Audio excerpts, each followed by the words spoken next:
नमस्कार, मैं हूं अमित कुमार। स्वराज एक्सप्रेस में आपका स्वागत है और आप देख रहे हैं देश प्रदेश और आपके शहर की नब्ज टटोलने वाला हमारा खास कार्यक्रम बिग डिबेट।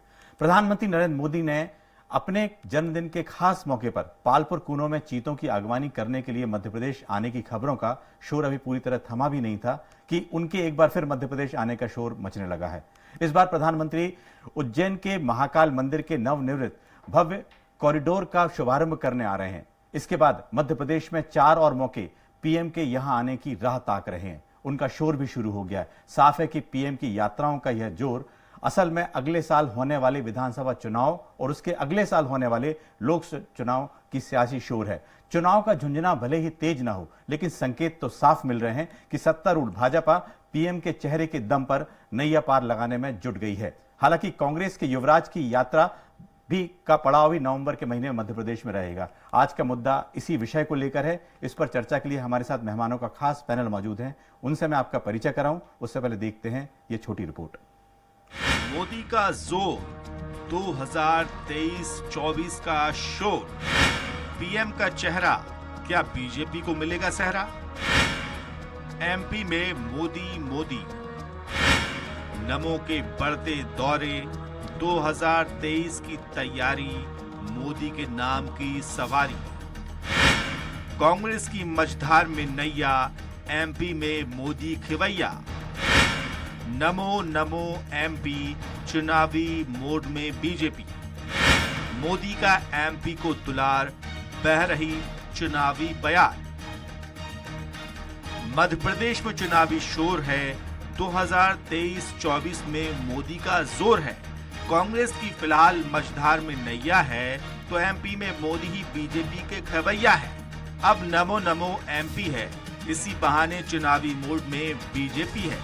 मोदी का भी एमपी में दिख रहा जबरदस्त दुलार है। जी हां भैया, यही तो चुनावी बयार है। राहुल गांधी के हाथ में कांग्रेस की पतवार है, तो मोदी ही बीजेपी के तारणहार हैं।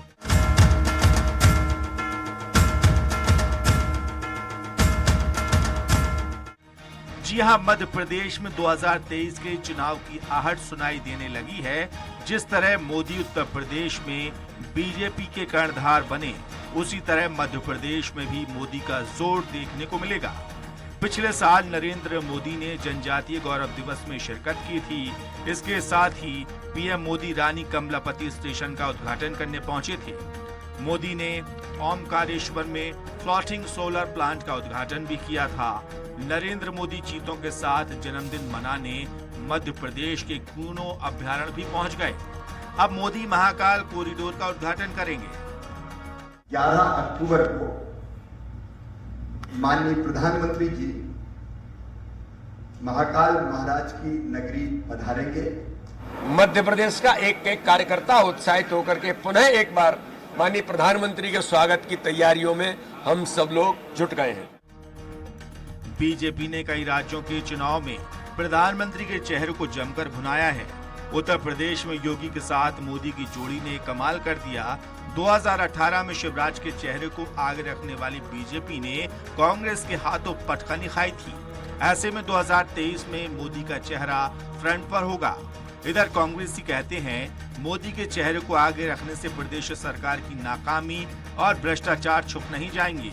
कुछ भी हो, सरकार तो वही बनाएंगे। भाजपा नेताओं के इसलिए खुद के बलबूते पे चुनाव लड़ना चाहते हैं। अब जो भाजपा चुनाव लड़ेगी मध्य प्रदेश पे, मोदी के चेहरे पे लड़ेगी। प्रधानमंत्री नरेंद्र मोदी का चेहरा बीजेपी के लिए ट्रम्प कार्ड की तरह है। जहां जहां पार्टी के स्थानीय छत्रप कमजोर पड़ते हैं, प्रधानमंत्री का चेहरा दूसरे दलों के नहले पर दहले की तरह सामने आता जाता है। नरेंद्र मोदी के आभा मंडल के आगे विरोधी पार्टियों के स्थानीय नेता फीके पड़ जाते हैं।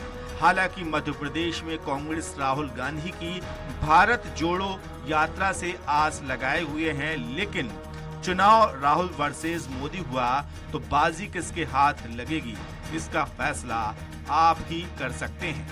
अतुल पाठक, स्वराज एक्सप्रेस, भोपाल। इस पर ज्यादा चर्चा के लिए मौजूद हैं बीजेपी के प्रवक्ता अभय प्रताप सिंह, कांग्रेस प्रवक्ता सिद्धार्थ सिंह राजावत जी और वरिष्ठ पत्रकार योगेश जी। आपका बहुत बहुत स्वागत है सभी का स्टूडियो में। शुरुआत करते हैं बीजेपी से। तो सबसे पहला सवाल तो यही बनता है कि भाई आपके जो नेता ही कह रहे हैं कि अब एक एक कार्यकर्ता वहां पहुंचेगा। अभय जी, देखिए, मोदी है तो मुमकिन है, ये पूरा विश्व जानता है जी। और माननीय नरेंद्र मोदी जी आज भारत के तो जननायक है ही, पूरे विश्व के नेता हैं। इसको अंतर्राष्ट्रीय सर्वे ने भी स्वीकार लिया है। उनका जो ओवरऑल जो सर्वे में उनका वो आया 74% अप्रूवल वो रेट आया है। इसलिए माननीय मोदी जी जब मध्य प्रदेश की धरा पर होंगे, अभी वो श्योपुर में थे, निश्चित ही 70 साल बाद कोई एक ऐसी प्रजाति जो विलुप्त हो गई थी आजादी के बाद, उसको उन्होंने लोग को, मुझे तो बड़ी खुशी है कि लोग कई हमारे विपक्ष के लोग चीते की आवाज जान पाए, नहीं तो वो यही जानते थे कि वो दहाड़ता है, उसके बारे में नहीं जान पाए थे 70 सालों में। तो हमारी पीढ़ी चीता कैसे का क्या आवाज है, ये भी जानने का आज इस बार विपक्ष लोगों को जानकारी लग गई। मोदी जी निश्चित ही जब 11 अक्टूबर को उज्जैन की धरा पर आएंगे, महाकाल के कॉरिडोर का वो लोकार्पण करेंगे, तो पूरा प्रदेश का एक एक कार्यकर्ता वहां उत्साह के साथ जाएगा, क्योंकि ये कॉरिडोर काशी से भी बड़ा बनने जा रहा है। जहां के वो प्रधानमंत्री, जहां से वो लोकसभा के लिए चुने जाते हैं, ये 2 चरणों में होगा। और माननीय नरेंद्र मोदी जी, मैं फिर आपसे कह रहा हूं कि आज भारत किसी समस्या के साथ नहीं, समाधान के साथ विश्व के सामने खड़ा होता है। ये कोरोना काल में भी हम और आपने देखा है। जी, समस्या नहीं, समाधान के साथ खड़ा होता है, जैसा आपने कहा है। लेकिन सिद्धार्थ जी, लगता है कि मोदी के चेहरे के सामने कांग्रेस कैसे आगे अपने आप 2023 को, यदि 2023 ही बात करें, 24 तो अभी दूर है, तो कैसे शुरुआत करेगी? क्योंकि अभी देखने में लगता है कि जहां मोदी पहुंच जाते हैं, उसके बाद बहुत सारी राह आसान हो जाती है, जैसे अभी बता रहे थे आपके अभय जी बता रहे थे। अमित जी, सर्वप्रथम तो मैं, अभय जी ने अभी जो बात बोली कि वो विश्व के हो गए, तो अखंड भारत का जो आप लोगों ने सपना देखा था, तो इस हिसाब से तो संपूर्ण जो विश्व है वो शायद हिंदुस्तान में समा गया है शायद, और वो भी 70 साल में नहीं, अभी विगत 14 के बाद ऐसा हो गया है शायद। हमारे मित्र अभय जी जो बोल रहे थे, तो मैं उनसे हास्यप्रद बातें ना करें, जो बात धरातल पे है, जो आज जनता के बीच में जो त्राहिमाम है, कम से कम उसकी बातें करें। अगर मोदी जी मध्य प्रदेश में चीते को लेकर आए थे और उस चीते को एक इवेंट ना बनाते हुए उन बेरोजगारों के साथ बैठते और जन्मदिन मनाते जो आज भूखे पेट घूम रहे हैं। आप देखिए, 5 लाख आदिवासी लोगों को लेकर आया जाता है और एक इवेंट बनाया जाता है इसी भोपाल के अंदर, और उसके बाद कुछ आदिवासी हमारी बहनें, हमारे बच्चे आते हैं पैदल चल के, तो उनको 70 किलोमीटर दूर मुख्यमंत्री मिलना नहीं चाहते और बसों में भर के 70 किलोमीटर दूर छोड़ दिया जाता है। एक तरफ आप इवेंट बना रहे हैं और दूसरी तरफ आप उनका बिल्कुल उनकी सुनवाई नहीं कर रहे हैं। वो कहीं ना कहीं आज बेरोजगारी से परेशान है। कोरोना काल में जो मृत्यु हुई है उनको आज तक मुआवजा नहीं मिला है। मध्य प्रदेश, स्वर्णिम मध्य प्रदेश बोलकर आप आए थे, फिर विकसित मध्य प्रदेश बोला, फिर आपने बोला आत्मनिर्भर मध्य प्रदेश बोला। इतना आत्मनिर्भर बना दिया कि आज मोदी जी को आना पड़ रहा है मजबूरी में। आपका विकास का मॉडल कहां चला गया? अरे चलिए, मैं आपसे फिर बोल रहा हूं, मैं बड़े दिल से कांग्रेसी नेता होने के नाते, कांग्रेसी प्रवक्ता होने के नाते, मैं अपने आदरणीय माननीय प्रधानमंत्री, इस देश के प्रधानमंत्री जिनको आप इतना बड़ा महिमा मंडल कर रहे हैं, मैं उनका स्वागत करता हूं। पर हां, हमारे संवेदनहीन मुख्यमंत्री जिनके मुंह में दही जमा हुआ है, कम से कम मुंह खोल के अपनी कुर्सी बचाने की जगह उनसे राहत पैकेज मांगे किसानों के लिए। जो अभी अति वर्षा में जो लोगों के मवेशी बह गए, जो उनकी फसलें बह गई, जो उनका धान की जो पौधारोपण किया था वो बह गया है, उसके ऊपर बात कर लें। जो 33 अभी करीब लगभग 11 बांध बह गए, उसकी उनको रिपोर्ट देनी चाहिए कि साहब आप, मेरे राज्य में इतना भ्रष्टाचार हुआ है कि ये बांध बह गए, जिसकी जानकारी आपको मैं देना चाहता हूं। कृपया करके पैसा दें। और जो बांध टूटे हैं, उन बांध के टूटने से जो गांव के अंदर पानी घुसा है, जो गरीब किसान हैं उनकी पूरी फसलें उजड़ गई हैं, उनके लिए मुआवजा मांग लें। बिल्कुल, कम से कम ये भी कर लें। और एक बात और मैं बोलना चाह रहा हूं, एक बात और बोलना चाह रहा हूं कि 2019 में यूपीए गवर्नमेंट में हमारे जयराम रमेश जी इस चीते का जो प्रोजेक्ट था वो लेकर आए थे। 14 में इसमें केंद्र सरकार ने सुप्रीम कोर्ट में जाके इस पे रोक लगवा दी और उसके बाद ये लेकर आए। ये पूरा प्रोजेक्ट कांग्रेस का था। क्या माननीय प्रधानमंत्री सिर्फ कांग्रेस के प्रोजेक्टों पे सिर्फ फीता काटेंगे और भेल, सेल, रेल और गेल जो है उनको बेच के सिर्फ चीतों पे या मंदिरों पे ही राजनीति करेंगे? होम सर्किट कौन लेकर आया? माननीय कमलनाथ जी के नेतृत्व में होम सर्किट आया, जिसका फीता फिर काटने आ रहे हैं और उसका पैसा भी सैंक्शन माननीय पूर्व मुख्यमंत्री और प्रदेश अध्यक्ष कमलनाथ जी के नेतृत्व में हुआ। चलिए, चीतों का तो जो आए थे उसका आप पहुंच गए हैं श्योपुर पालपुर कूनो में, लेकिन जो अभी एक और सिद्धार्थ जी ने बात उठाई है कि जो कॉरिडोर का पैसा था वो तो कमलनाथ सरकार ने दिया था, जिस तरह से बात कर रहे हैं उनका ही सब प्लान था, उसका फीता काटने, इसका जवाब दीजिए भाई। देखिए, इनके समय तो शायद 60 करोड़ कुछ ऐसा था जी, इसको बढ़ाकर शिवराज जी ने 750 करोड़ किया और इसमें 60% केंद्र सरकार का अंश है जी। इसलिए सिद्धार्थ जी जो भी कुछ कह रहे हो, लेकिन इसकी सच्चाई ये है कि पूरे देश में ये केवल मोदी सरकार है जो अपने कार्यकाल में उद्घाटन, उसका शिलान्यास भी करती है, उद्घाटन भी करती है, उसी कार्यकाल में उसका निर्माण भी करती है। ये 5 साल या 10 साल के लिए निर्माण छोड़े नहीं जाते, चाहे सेंट्रल विस्टा का मामला हो, चाहे काशी कॉरिडोर का, अनेक देख लीजिए आप, चाहे अभी आपने कर्तव्य पथ का मामला देखा हो। मोदी जी वो जननायक हैं जो अपने कार्यकाल में ही उसका जो है भूमि पूजन करते हैं और उसके बाद उसको उद्घाटन करते हैं। इसलिए सारे जो माननीय मोदी जी के आने के बाद जो एक परिवर्तन आया है, एक समय तो हमारा आपने देखा जब सोमनाथ में मंदिर का जीर्णोद्धार हुआ तो राष्ट्रपति को जाने से प्रधानमंत्री रोका करते थे। आज अयोध्या में एक प्रधानमंत्री स्वयं भारत की विरासत पर गर्व कर रहा है और वो जाके खुद अयोध्या के मंदिर का निर्माण कर रहा है। ऐसे गुलामी के अंश जो भारत में प्रतीक के रूप में जो वोट बैंक के कारण छोड़ दिए गए उनका समापन कर रहा है, वो उसको भारत का एक गौरवशाली इतिहास का निर्माण कर रहा है। इसलिए इस तरह की बातों को नजरअंदाज नहीं किया जा सकता। और कोरोना काल में 20 लाख करोड़ का पैकेज उन्होंने दिया, गरीब कल्याण के अंतर्गत 80 करोड़ लोगों को फ्री राशन का वितरण किया। कोरोना से जो लोग आए थे उन्हें मनरेगा में 180 से बढ़ाकर 200 उसकी वो बढ़ाते हुए दिनों का वो किया। सारी वर्गों के लिए उन्होंने चिंता की। इसलिए यह तो विरोध में होने के कारण सारी बात कर सकते हैं, लेकिन पूरा विश्व जानता है कि 9 महीने में 2 कोरोना की वैक्सीन पहली बार भारत ने निर्माण की और 200 करोड़ डोज अब तक लगाए गए हैं और 150 देशों को इसकी सहायता दी गई है। इसलिए भारत में विश्व में बढ़ते भारत के मान को ना घटाएं हमारे कांग्रेसी मित्र, और भारत का आज जो मान विश्व में बड़ा है उसमें नरेंद्र मोदी जी की कहीं ना कहीं नेतृत्व क्षमता का योगदान है। बिल्कुल ठीक है, आपने जो कहा आपने अपना पक्ष रखा, लेकिन हमारे साथ वरिष्ठ पत्रकार हैं योगेश जी। सवाल यह है कि जो हमारे डिबेट पे लौटते हैं, जिस तरह से ये होता था कि पहले जब कांग्रेस में एक चेहरे पे चुनाव लड़ा जाता है पूरे देश में, अब वो मोदी के चेहरे पे लड़ा जा रहा है। आपने एक परिवर्तन देखा है, इसको किस रूप में देखते हैं? ऐसा शुरुआत जो है मुख्यमंत्री का चेहरा करने की शुरुआत जो थी वो बीजेपी ने की थी, जहां तक मुझे याद बनता है, और कांग्रेस कभी पहले चेहरा बताती नहीं थी, लेकिन अब जो हो रहा है मोदी के चेहरे पे सभी जगह चुनाव लड़ा जा रहा है। में इसके पीछे भी केवल चेहरा आगे करने से कुछ नहीं होता, इसके पीछे भी उस आदमी की तपस्या जी और उसकी मेहनत होती है। आज मान लो पूरे विश्व में यदि मोदी के पक्ष में माहौल बना है जी, तो ये उनकी मेहनत, उनकी कार्यप्रणाली, उनकी देश के प्रति लगाव, उनके छोटे छोटे मुद्दों से लेके अंतर्राष्ट्रीय मुद्दों तक उनकी समझ, उसकी पकड़ और फिर उसको कैसे इम्प्लीमेंट करना, इसके पीछे बहुत बड़ा उनका परिश्रम है। तो डेफिनेटली जब किसी का चेहरा आगे आता है तो उसके पीछे कुछ ना कुछ ताकत तो होती है। आज वो ताकत मोदी के रूप में है और मैं इस बात से तो सहमत हूँ कि आज पूरा विश्व उनकी ताकत को पहचान पाया। अब एक और चीज़ यहाँ आती कि चाहे वो चीते लेके आए, चाहे वो महाकाल कॉरिडोर का उद्घाटन करने आए। अब कई चीज़ तो ऐसी कि जब देश में 60-70 साल कांग्रेस ने राज किया है तो कई चीज़ें उसकी राज में शुरुआत भी हुई हैं, लेकिन अब इस दृष्टिकोण से भी सोचना पड़ेगा कि यदि आपके शासनकाल में कुछ योजनाएं शुरू हुई तो या तो आपके हाथ में पुण्य नहीं है कि आपको उसका फल प्राप्त नहीं हो पाया। अभी रजाबुद्दीन ने एक बात उठाई है, 2009 में जयराम रमेश जी ने ये शुरुआत की थी। 2019 में तो मोदी आ गए भाई साहब जी। तो 2009 में जयराम रमेश ने इसकी शुरुआत की थी। तो क्या कारण रहा कि 2009 से 2014 तक भी आपकी गवर्नमेंट रही? और इसमें असल में क्या है, बहुत सारी पैंच रहते हैं। जैसे कूनो नेशनल पार्क भी 2016 में बना, उसके पहले वो नेशनल पार्क का उसको दर्जा ही नहीं था। कई तरह की कानूनी पेचीदगियाँ थी उस मामले में।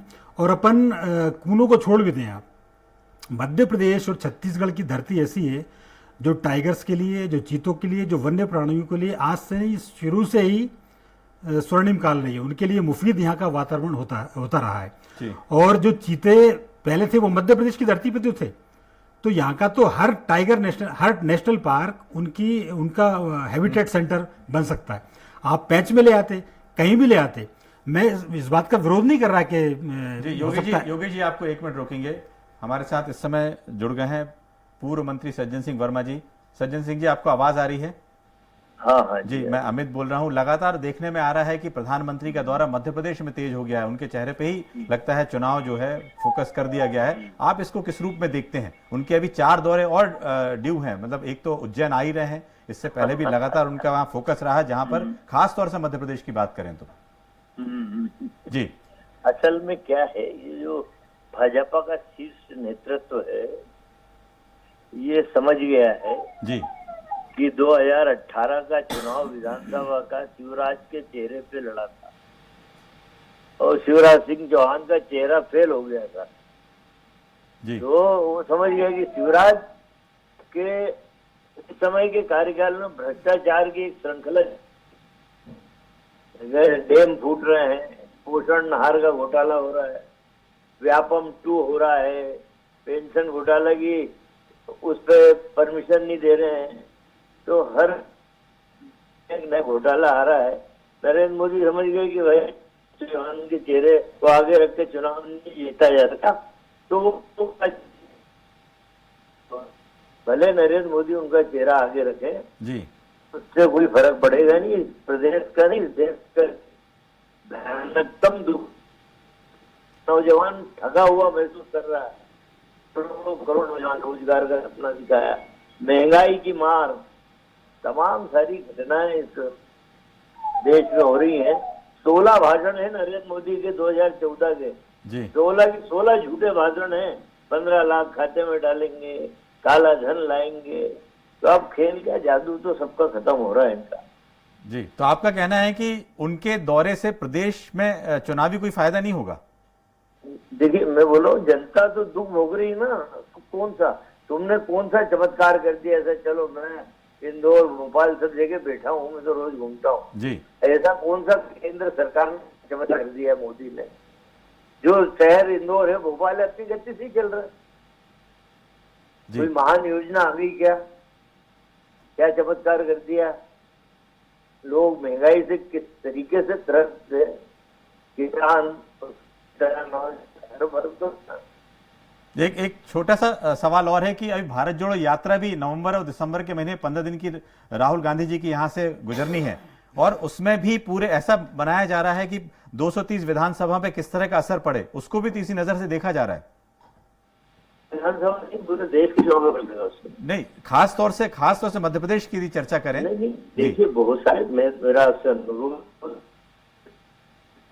और ये सारे देश के चुनाव पे असर डालेगी, क्योंकि राहुल गांधी देश जोड़ो आप पैदल यात्रा 3,000 किलोमीटर की निकले, ये इसलिए है, ये महंगाई का, वही बेरोजगारी का, वही किसान का। और एक तीसरी बात है कि इस देश में एक धीमा धीमा जहर नरेंद्र मोदी के द्वारा घोला गया है। धीमा जहर, वही मंदिर मस्जिद, वही हिंदू मुसलमान, ये सारी घटनाएं इस देश को बहुत पीछे ले जा रही है जी। तो ये सारे जनता को दिखाने के लिए कि भाई जाग जाओ, ना नौजवान को नौकरी मिलेगी, ना तुम्हारी महंगाई कम होगी। महंगाई डायन खाए जाए तो बड़ा गाना चलाया था। जी जी, बिल्कुल चला था जी। सही है, तो बहुत ही कमाते, महंगाई डायन खाए जाते, अब डायन के इनकी गर्लफ्रेंड हो गई क्या? जी, आपका बहुत बहुत शुक्रिया सज्जन सिंह जी, आपने अपने महत्वपूर्ण विचार यहाँ रखे। जी, अभय जी ये बताएं कि जिस तरह से कांग्रेस की जो एक पूरी मानसिकता बनी हुई है कि जो इस समय जो मुद्दे हैं, मुद्दों पे चर्चा नहीं हो रही है, जैसे अभी सज्जन सिंह जी कह रहे थे, सिद्धार्थ जी ने भी कहा, तो इसके पीछे मोदी जी का स्वागत है या उसको एक इवेंट बनाना है। जो मुद्दे हैं, खासतौर से मध्य प्रदेश के मुद्दों की बात होती है, वो कहीं दबके रह जाती है। अच्छा, मैं आपसे एक सवाल इसी डिबेट में करना चाहूंगा। जी। क्या भारत जोड़ो यात्रा कोई मुद्दा है? ये उनकी जो दल नेता प्रतिपक्ष लायक सांसद नहीं जुटा पाया, वो अपने राजनीतिक स्वार्थ के लिए यात्रा निकाल रहा है, वो कोई मुद्दा है? जी, सिद्धार्थ जी आप ये जवाब इसका दो। तो इसलिए अभय जी क्षमा चाहूंगा, अभय जी क्षमा चाहूंगा, एक मिनट सिद्धार्थ जी, बात उनकी रखने दीजिए, मुझे बात रखनी है। एक यात्रा 1991 में मुरली मनोहर जोशी जी के नेतृत्व में भी निकली थी, एकता यात्रा, जिसमें माननीय प्रधानमंत्री नरेंद्र मोदी जी उस समय कोऑर्डिनेटर थे जी। उसका उद्देश्य था कि हमें जम्मू कश्मीर में दो जो वहां था व्यवस्था थी उसको हटाना है, इसलिए उन्होंने जाकर आज जब वो प्रधानमंत्री बने उसको हटा दिया। ये भी निकलते ना पीओको की तरफ, जो इनके पूर्वज कर गए थे भारत का बंटवारा, फिर उसको अरे माफ करिए, हमारे पूर्वज नहीं कर गए थे। सुनिए, श्यामा प्रसाद मुखर्जी लेके आए थे टू नेशन थ्योरी, आप सवाल के बाद कीजिए। हमारे पूर्वज ने करने थे, आपके पूर्वज करते थे। गांधी जी श्यामा प्रसाद मुखर्जी ने किया था। कहाँ थे? 15 अगस्त को जब आजादी मिली, गांधी जी कहाँ थे? अरे अभय जी सुनिए, गांधी जी पश्चिम बंगाल में थे, आपके कर्मों को भोग रहे थे। हिंदू महासभा में पहला 1937 में हमारे पूर्वज जी करके शांति से हमारे बात पूर्वजों ने देश को आजाद कराया है। तुम्हारे किस कीमत पर कराया है? पूरा देश जानता है। कितने लोगों का नरसंहार हुआ, पूरा देश जानता है, पूरा विश्व जानता है। जेल से आप और बाहर घूम के आ रहे हैं बुलबुल में बैठ के, और हमें बता रहे हमारे पूर्वज। अपने पूर्वजों को कहाँ थे गांधी जी? 15 अगस्त को क्यों नहीं गए उस कार्यक्रम के में? साथ मिलकर क्यों नहीं आए महात्मा गांधी जी वहां पर? पश्चिम बंगाल में थे, इतने बड़े अवसर पर जवाब तो दीजिए। अरे अभय जी, क्यों महात्मा गांधी जी इतना बड़े अवसर पर गए थे उस कार्यक्रम से? अरे एक बात बताओ, जिन्ना की समाधि पे कौन गया? बिरयानी खाने कौन गया? बिना बताए मेरे सवाल का जवाब दीजिए। पाकिस्तान नरेंद्र मोदी कैसे गया? सरदार जी एक मिनट अभय जी एक मिनट आप उसका जवाब दीजिए। जो जिस तरह से जो अभी सवाल पूछा गया था उसको बिल्कुल मैं यही कह रहा हूं आपसे कि भारत जोड़ो यात्रा निजी स्वार्थों के लिए निकाली गई यात्रा है। आज देश हित में जन्मदिन कर रहा है, जन्मदिन कर रहा है कि नरेंद्र मोदी के नेतृत्व में पूरा देश एक साथ खड़ा है। ये ताकतें जो देश को एक नहीं रखना चाहती है, उनके साथ लग गई है। झूठे प्रधानमंत्री ने 2 करोड़ रोजगार दिए क्या? इसलिए राहुल जी जा रहे हैं। महंगाई कम की क्या? महंगाई किस कदम पे पहुंच गई है? एक समय में स्मृति ईरानी सिलेंडर लेके संसद पे बैठ जाती थी और 10 पैसे पेट्रोल भरा था। सरदार जी बैलगाड़ी से अटल बिहारी वाजपेयी और आडवाणी जी संसद पहुंच गए थे। सरदार जी एक मिनट पेट्रोल का रेट बढ़ा।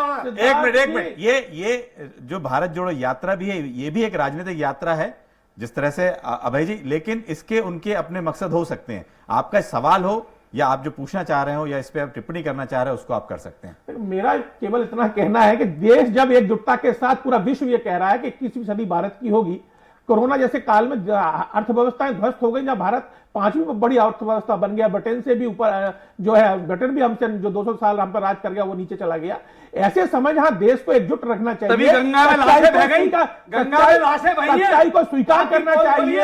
उसलिए केवल राजनीतिक स्वार्थ के लिए बयानबाजी कर रहे हैं, यात्राएं निकाल रहे हैं, कुछ नहीं है। 50 लाख से ज्यादा आदमी मर गया और आप बात कर रहे हैं मोदी का कोरोना, मोदी का वैक्सीन। अरे मोदी से अभी आपने बोला था कुछ समय पहले, अभी आपने अभय जी बोला था कि मोदी जी के आने के बाद वैक्सीन आया है। अरे इससे पूर्व में भी हमारे जितने प्रधानमंत्री रहे सबके समय में एक से एक वैक्सीनों का आविष्कार हुआ। सुनिए, अरे 14 के बाद आप क्या लेकर आए? 70 साल में विकास करके दिया भारत ने। आप सेल बेच रहे हैं, रेल बेच रहे हैं, भेल बेच रहे हैं, आप हर चीज बेच रहे हैं। आप इवेंट करें, उस पैसे में इवेंट कर रहे हैं। भारत का निर्माण हो रहा है, जो आप नहीं कर पा रहे, कष्ट हो रहा है। 2 लाख करोड़ से ज्यादा का एनपीए है, 2 लाख करोड़ से ज्यादा का एनपीए अडानी का, और वो आज विश्व में दूसरे नंबर पे पहुंच रहा है। कैसे पहुंच रहा है? प्रधानमंत्री को संज्ञान लेना चाहिए। बैंकों का एनपीए नहीं चुका रहा है, क्यों नहीं चुका रहा है? अडानी क्यों नहीं चुका रहा है? अरे नीरव मोदी कहाँ है? अरे नीरव मोदी कहाँ है बताइए। सिद्धार्थ जी क्या आप आई क्या? सिद्धार्थ जी एक मिनट, अभय जी अपनी बात रखिए, सिर्फ 2 मिनट डिबेट के लिए बचे हुए हैं, अपनी बात रखिए। मैं सिद्धार्थ जी से एक छोटा सवाल मेरा रहेगा जी। मेरा केवल इतना कहना है कि इस देश में मेघालय की शिक्षा पद्धति के बाद पहली बार नई शिक्षा पद्धति आई, जिससे 2.5 लाख ग्राम पंचायतों से 12.5 लाख लोकल बॉडीज से 15 लाख सुझावों के साथ 2 लाख सुझाव मानते हुए लागू की गई। ये परिवर्तन हुए इस देश में।